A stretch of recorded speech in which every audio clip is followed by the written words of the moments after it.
Le Tchad, au centre des grandes manœuvres africaines à Paris, le président Hissène Habré est arrivé ce soir. Demain, un mini-sommet franco-africain à l'Élysée. L'ex-FLNC revendique les attentats de la nuit dernière à Lyon. À Paris, 5 militants indépendantistes condamnés à des peines de prison par le tribunal correctionnel. Remous dans les milieux médicaux, le ministre des Affaires sociales, Madame Dufoy, révise à la baisse les tarifs de certaines techniques médicales. Euphorie à Metz, amertume à Barcelone. Les joueurs à Croix-de-Lorraine ont écrasé hier soir l'un des meilleures équipes d'Espagne au premier tour de la Coupe de l'UEFA. Madame, Monsieur, bonsoir. De visite officielle en visite de travail et aussi en visite privée, ce sont de grandes manœuvres africaines qui ont lieu à Paris. Demain, à l'Élysée, le président Mitterrand recevra le président tchadien, Hissène Habré, que rejoindront pour un mini-sommet franco-africain le président de la Côte d'Ivoire, Houphouët-Boigny, le président du Zaïre, Mobutu, et aussi le président du Gabon qui poursuit en France sa visite officielle. Au cœur de ces entretiens, la situation au Tchad. Selon les autorités de N'Djamena, aucun repli des forces libyennes n'a encore été constaté au nord du pays depuis l'entrée en vigueur il y a 9 jours de l'accord franco-libyen. Cet après-midi à Nice, les présidents Hissène Habré et Mobutu se sont concertés. Il reste au Tchad quelques 2000 parachutistes zaïrois. Ce soir, le président Hissène Habré est arrivé à Paris. Philippe Gassot. C'est un président tchadien bien préoccupé qui est arrivé aujourd'hui à Nice puis à Paris. À peine a-t-il posé le pied sur le sol français que N'Djamena annonce que l'accord de désengagement du 25 septembre n'a eu aucun effet et que les Libyens, même si on l'a cru un moment, n'ont pas bougé d'un pouce. La radio officielle tchadienne a même précisé que cette situation risque de mettre dans l'embarras les forces françaises qui, elles, respectent le contrat.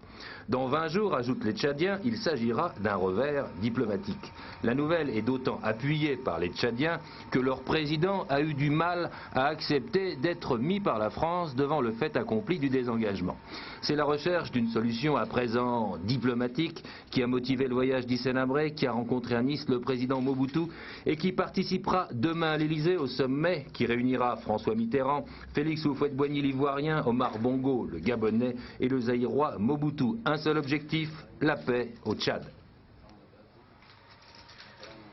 Tandis que le repli français se poursuit au ralenti au Tchad, le ministre des Relations extérieures, Claude Cheysson, a répété aujourd'hui qu'il n'était pas inquiet de la situation et que le retrait libyen s'effectue lentement mais dans des conditions raisonnables, a-t-il dit. Le Tchad, mais aussi la coopération économique entre la France et le Gabon ont dominé aujourd'hui les entretiens que le président Bongo a eus avec ses hôtes français. Reçu ce matin à l'hôtel de ville par le maire de Paris, Jacques Chirac, le président Bongo s'est entretenu une nouvelle fois cet après-midi en tête-à-tête avec le président Mitterrand.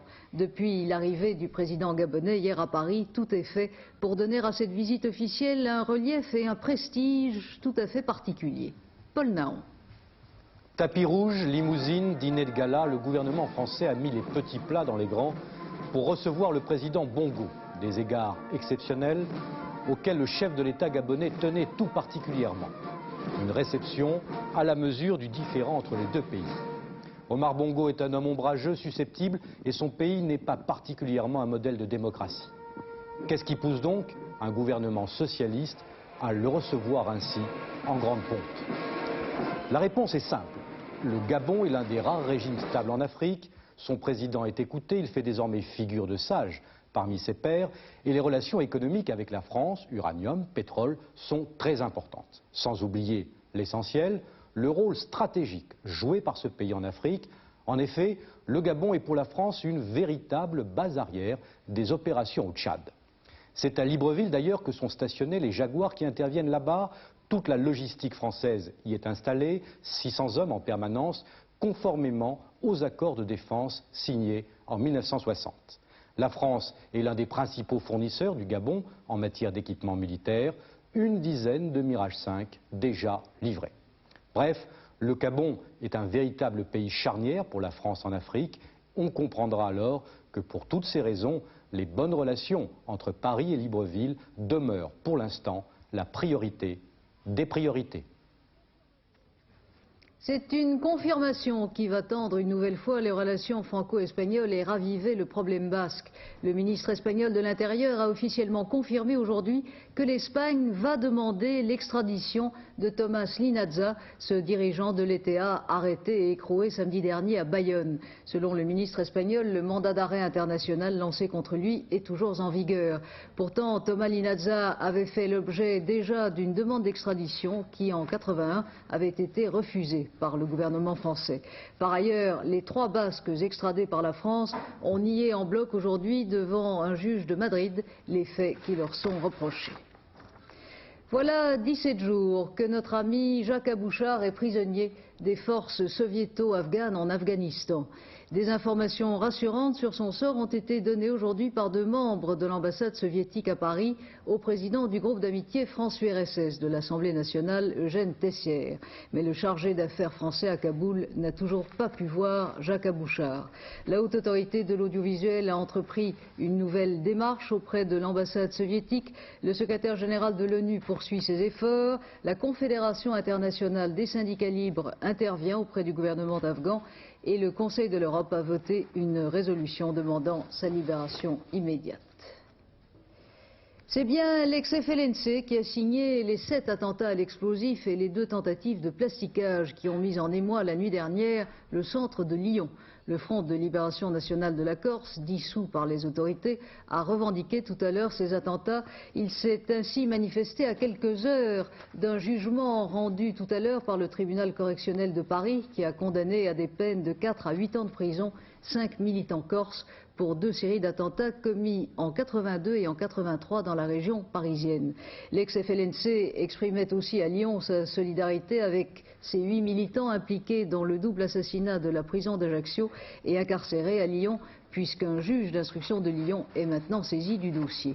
Pascal Guimier. Cette explosion en plein centre de Lyon la nuit dernière, les 6 premières en moins d'une demi-heure. C'est devant le palais de justice qu'avait été déposée la charge la plus puissante, plus d'1 kilo de plastique. Le lourd portail de fer éventré, les dalles d'entrée décellées, dans tout le quartier, plus une vitre intacte. En face du palais de justice, un restaurant, 2 consommateurs ont été blessés par des éclats de verre. Les autres cibles, des agences du Crédit Lyonnais, de la BNP, de la Banque Populaire et d'Air France. Si les charges déposées devant 2 autres banques ont pu être désamorcées à temps, celle qui visait l'EDF a bel et bien explosé. Enfin, vers 5 h du matin, la dernière bombe, celle-là, devant le funiculaire de la Croix-Rousse. L'ex-FNLC a revendiqué aujourd'hui ces 7 attentats. La nuit bleue de Lyon n'a précédé que de quelques heures le jugement du tribunal de Paris condamnant 5 militants corses à des peines de prison. Les attentats de cette nuit sont également liés au transfert à Lyon en août dernier de 8 autonomistes impliqués dans l'assassinat de Jean-Marc Leccia et de Salvatore Contini. Les 2 hommes avaient été abattus le 7 juin par un commando du FLNC à l'intérieur même de la prison d'Ajaccio. Pour l'organisation corse dissoute, en effet, Leccia et Contini étaient les principaux responsables de la disparition d'Alain Orsini 1 an auparavant. Le ministre des Affaires sociales, Mme Georgina Dufoy, a signé un décret et un arrêté qui provoquent le mécontentement de certaines professions médicales. Soucieuse de maîtriser les dépenses de santé et de juguler l'inflation de certains actes médicaux que les progrès de la technologie rendent maintenant routiniers, comme l'échographie ou l'électrocardiogramme, Mme Dufoy veut baisser les tarifs selon lesquels la sécurité sociale rembourse aux praticiens certains examens. Les syndicats médicaux sont contre. Lucie Soboul. Depuis 10 ans, le nombre de certains actes médicaux a augmenté 2 fois plus vite que celui des consultations. Ultrasons, électrocardiogramme, arthroscopie, etc. Ces techniques d'exploration sont devenues l'outil d'accompagnement indispensable des spécialistes. Le seul problème est qu'elles coûtent cher et qu'il faut les rembourser. En 4 ans, les dépenses de l'assurance maladie concernant ces actes ont augmenté de 50%. 3 spécialités sont particulièrement concernées, la radiologie, la gynécologie et la cardiologie. D'où les propositions faites par Georgina Dufoy de facturer moins cher certains de ces actes très répandus, en espérant que les médecins les prescriront moins. Après bien des discussions, Georgina Dufoy a décidé de ne pas toucher provisoirement à la surveillance échographique de la grossesse. Le principal secteur visé reste la cardiologie. L'électrocardiogramme approfondi baisse de 24 francs car depuis 7 ans, cet examen s'est multiplié par 4. Cette baisse de 24 francs pèsera sûrement sur le revenu des cardiologues. Elle provoque leur protestation. Je sais bien que les techniques coûtent quelquefois cher, mais les techniques, que ce soit l'électrocardiogramme, l'échocardiogramme, toutes les techniques que nous utilisons, elles sont le gage même de notre progrès. Si nous avons progressé, c'est grâce à elles. Par conséquent, nous ne pouvons pas nous en passer. Bien entendu, il faut les techniques et une juste interprétation des techniques, mais les deux sont indissociables. Et c'est pourquoi les cardiologues se sentent à l'heure actuelle menacés. Pour les syndicats médicaux, cette baisse des tarifs est inacceptable. En diminuant les recettes des médecins, elle risque de mettre en cause la qualité des soins. Les médecins, effectivement, ont l'impression qu'on leur fait payer le progrès technique. On leur demande, les malades leur demandent, les tribunaux leur demandent, les médecins hospitaliers, les universitaires leur disent il faut appliquer telle ou telle technique moderne. Et quand ils l'appliquent de façon importante, c'est vrai, parce que c'est le progrès technique, on leur dit mais vous en faites trop, donc il faut les payer moins et c'est de votre faute si l'usage s'en répand et si les caisses sont obligées de payer plus. Les cardiologues menacent de ne pas appliquer les nouveaux tarifs. Tous les syndicats se mobilisent pour préparer des mesures de contestation. Cependant, c'est clair, de tous côtés, on est encore ouvert à la négociation. Sa cargaison est maintenant récupérée, mais le Mont-Louis n'en finit pas de poser des problèmes. Le 30e et dernier fût d'hexafluorure d'uranium a été repêché tôt ce matin, il est maintenant à Dunkerque, mais l'épave du cargo complique dangereusement le trafic maritime en mer du Nord. Jacques Violet. Fini la peur de pollution nucléaire. Le dernier des 30 conteneurs d'hexafluorure d'uranium est maintenant sur la terre ferme. Il sera acheminé jusqu'à l'usine de la Cogema à Pierre-Latte. Reste à pomper une centaine de tonnes de fioul qui sont encore dans les réservoirs du cargo et pour être tout à fait tranquille, régler le problème de l'épave. Aujourd'hui, le Mont-Louis disloqué et littéralement éventré par les hommes de la SMICTAC n'est plus qu'un amas de ferraille par 14 mètres de fond à 18 km des côtes belges. Une épave en plein milieu du chenal maritime le plus fréquenté du monde, plus d'une centaine de bateaux passent ici chaque jour. Le danger pour la navigation est permanent. Reste à savoir maintenant qui doit enlever les restes du Mont-Louis.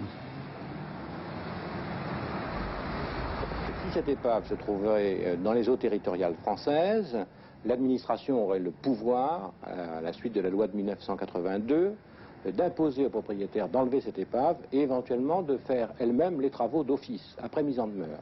Mais ce n'est pas le cas, l'épave est dans les eaux internationales. Donc qu'est-ce qui peut se passer ? Normalement, si on applique la tradition internationale, on devrait considérer que l'État riverain qui a un intérêt à le faire peut enlever cette épave et éventuellement récupérer les frais d'enlèvement sur le propriétaire. Il semble que dans l'état actuel des choses, ce ne soit pas le cas. Il y a manifestement une convention à faire sur ce point qui est en cours d'ailleurs à ma connaissance et probablement aussi une réglementation européenne. Aujourd'hui, sans réglementation ni convention, le gouvernement belge multiplie les pressions sur les autorités françaises pour que la CGM, propriétaire du Mont-Louis, s'engage à prendre en charge le renflouement. L'autre cargo français, le Borodine, transportant lui aussi de l'hexafluorure d'uranium à destination de l'Union soviétique, le Borodine a quitté hier soir Le Havre pour Riga. Les bouillonnements du marché laitier continuent d'agiter les agriculteurs français. La FNSEA, dont les états généraux sont réunis à Paris en ce moment, appelle à une manifestation sur ce thème le 16 octobre prochain à l'occasion de la conférence laitière qui réunira les représentants des producteurs et ceux du ministère de l'Agriculture. Le ministère vient de publier la liste de garanties qui sont offertes aux jeunes agriculteurs qui veulent se lancer dans la production de lait ou au contraire à ceux qui veulent en sortir. Maryse Manot.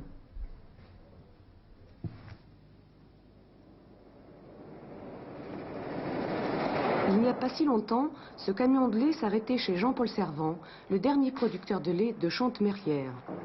À 58 ans, il a décidé de prendre sa pré-retraite, comme 50 000 éleveurs en France.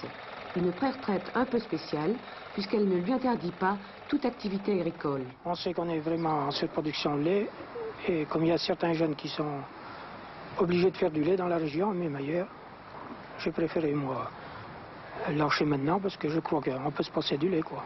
Est-ce que ça veut dire que vous arrêtez tout? Eh bien non, j'arrête l'élevage, mais en contrepartie, je vais faire davantage de grains, quoi. Est-ce que vous connaissez le montant de la prime que vous allez toucher? Ben oui. Enfin, je vais vous le dire en ancien franc. Oui. 3 millions 200 000, je crois. 200 025, je crois. Exactement. Trop de lait, place aux jeunes, l'opération quota laitier ressemble à un grand nettoyage. Il s'agit à la fois de réduire les montagnes de beurre et de permettre aux plus compétitifs de mieux vivre du lait. Ce coup de pouce à la restructuration laitière est d'autant plus efficace que, quota ou non, les jeunes boudent le lait.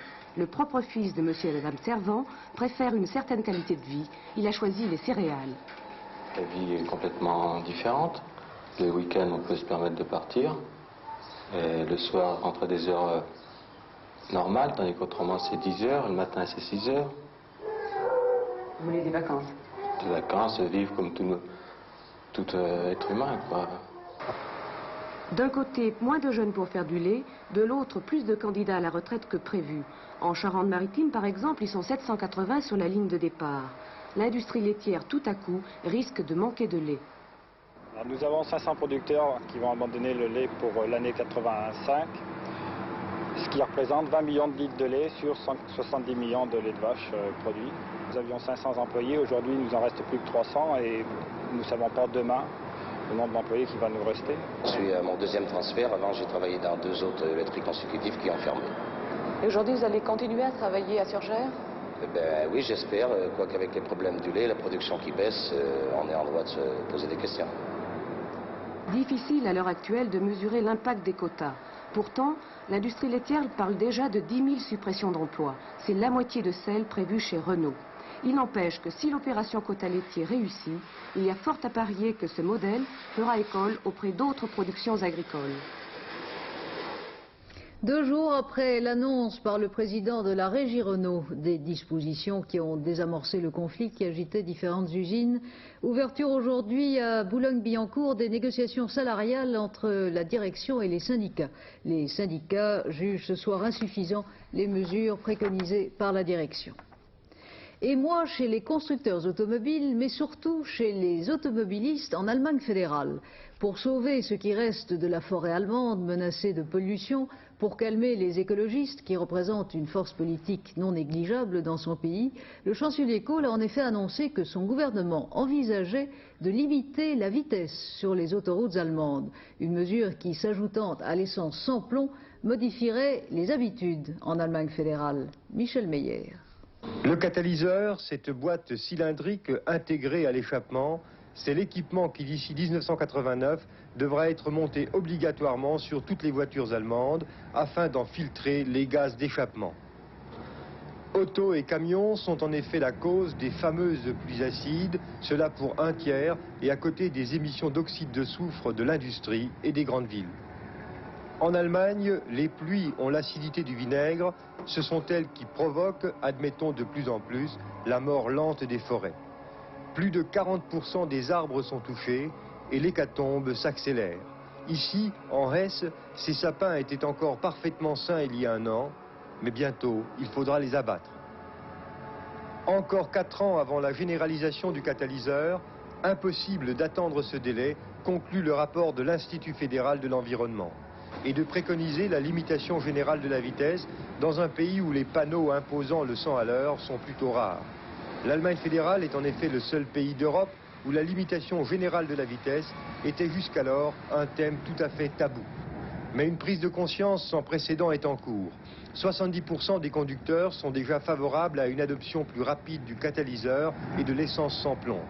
Et l'idée de rouler moins vite n'est plus refusée avec véhémence, surtout chez les plus jeunes.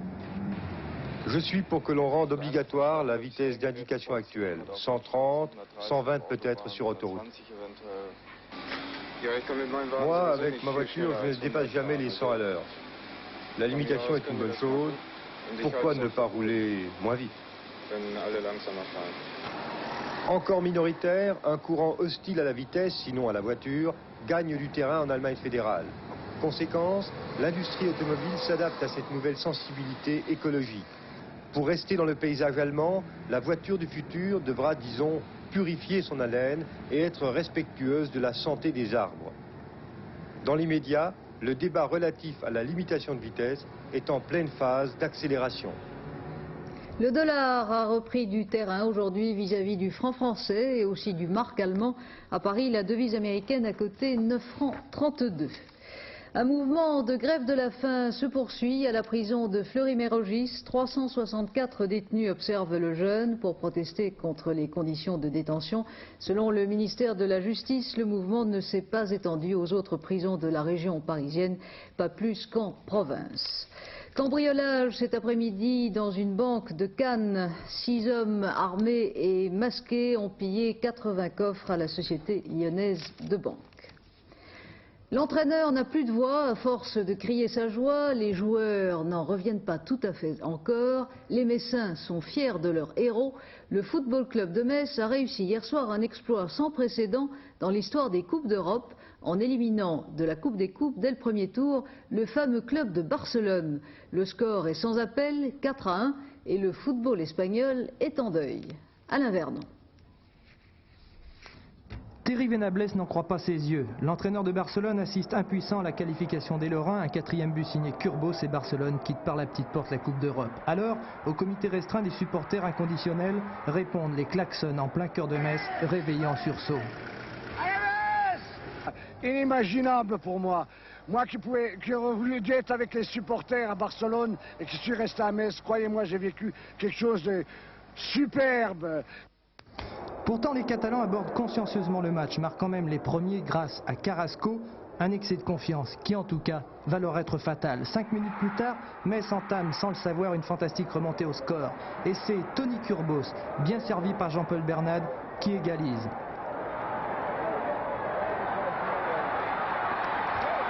Puis coup de théâtre, sur ce centre à nouveau de Kurbos, encore lui, le capitaine espagnol Sanchez marque contre son camp en croyant écarter le danger. Metz n'est plus qu'à 2 buts de la qualification au repos, mais c'est encore inespéré.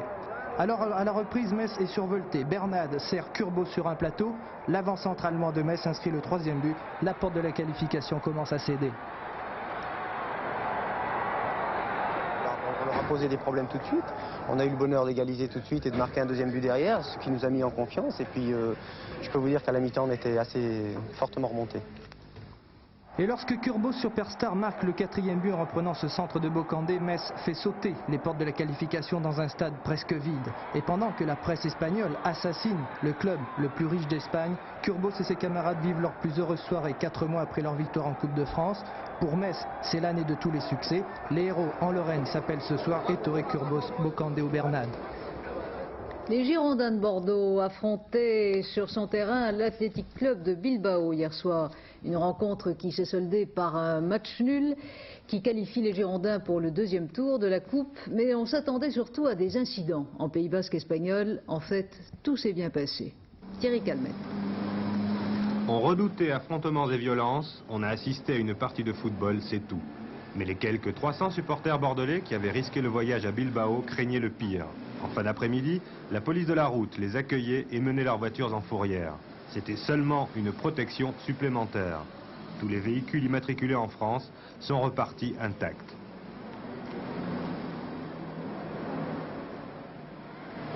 Le stade San Mamés, la cathédrale comme le surnomment les Basques, se préparait à accueillir 52 000 spectateurs. La police autonome basque patrouillait, omniprésente. Avant 20h30, l'heure du début de la rencontre, l'ambiance était résolument sportive. Les supporters des deux camps paradaient gentiment. Seule touche d'actualité brûlante, une pétition en faveur des militants basques extradés et adressée à tous les peuples et nations du monde était proposée au bon vouloir des signataires. Un contrôle sévère à l'entrée des gradins et place au sport.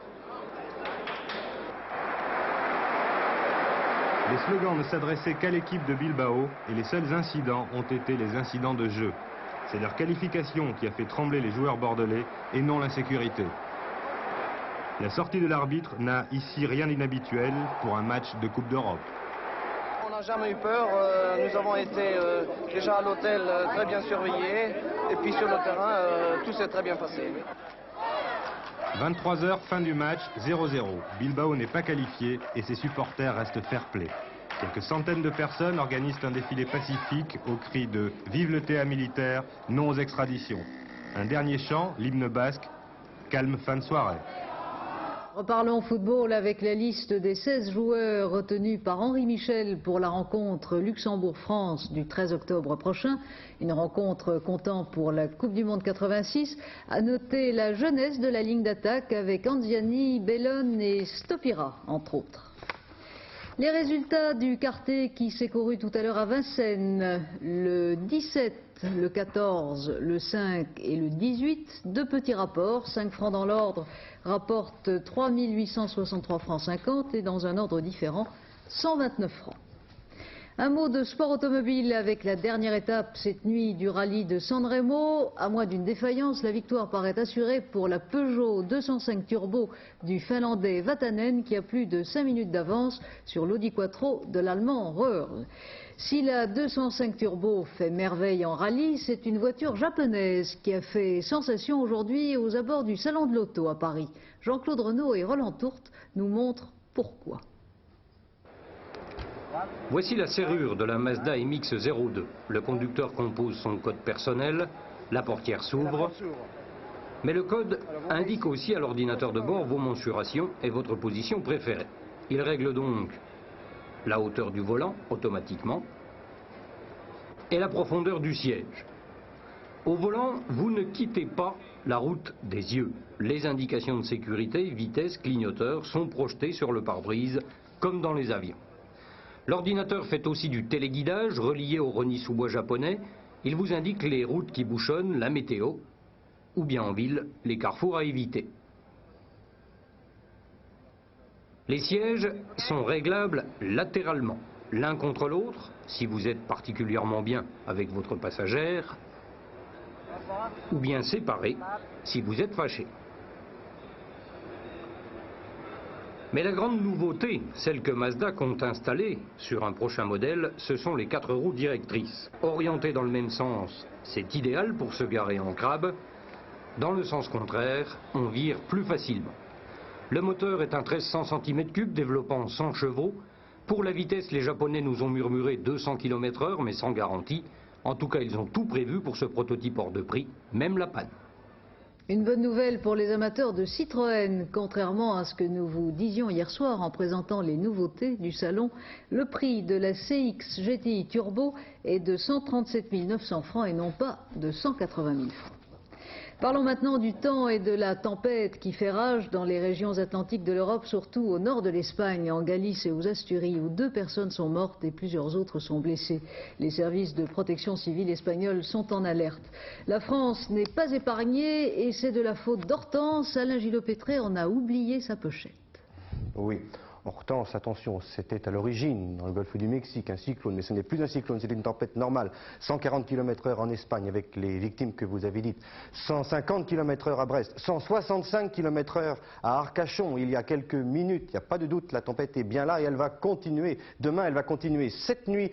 Et demain, c'est l'acte 2 d'une tempête qui quand même va finir par faiblir. Regardez-la sur la photo satellite, elle est magnifique si je puis dire, météorologiquement parlant. Voici son centre, il était 13 h lorsque la photo a été prise, maintenant elle est ici, elle sera ici demain. Vous voyez l'importance du phénomène tourbillonnaire qui va très lentement s'évacuer vers l'est et qui va nous faire venir par ici, vous voyez ces cumulonimbus, de l'air nettement plus froid. Cela c'est pour après-demain, et le Mistral et la Tramontane se lèveront ensuite. Voici la carte de demain, elle est toujours aussi pessimiste que celle d'aujourd'hui. Des nuages en toute région, quelques petites éclaircies par-ci par-là. Le centre de la dépression sur la France, attendez-vous à 980 millibars sur votre baromètre au milieu de la France, c'est quand même pas mal.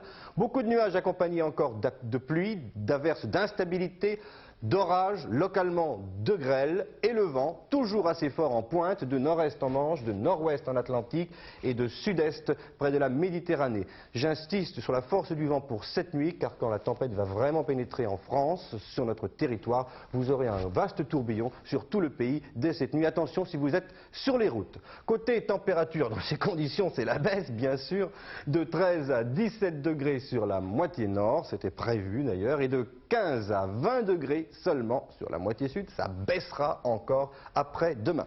Demain, c'est le vendredi 5 octobre, 3 minutes de soleil en moins à Paris. Levé 6h55, couché 18h21. Demain, c'est la Sainte Fleur, dites-le avec, Christine.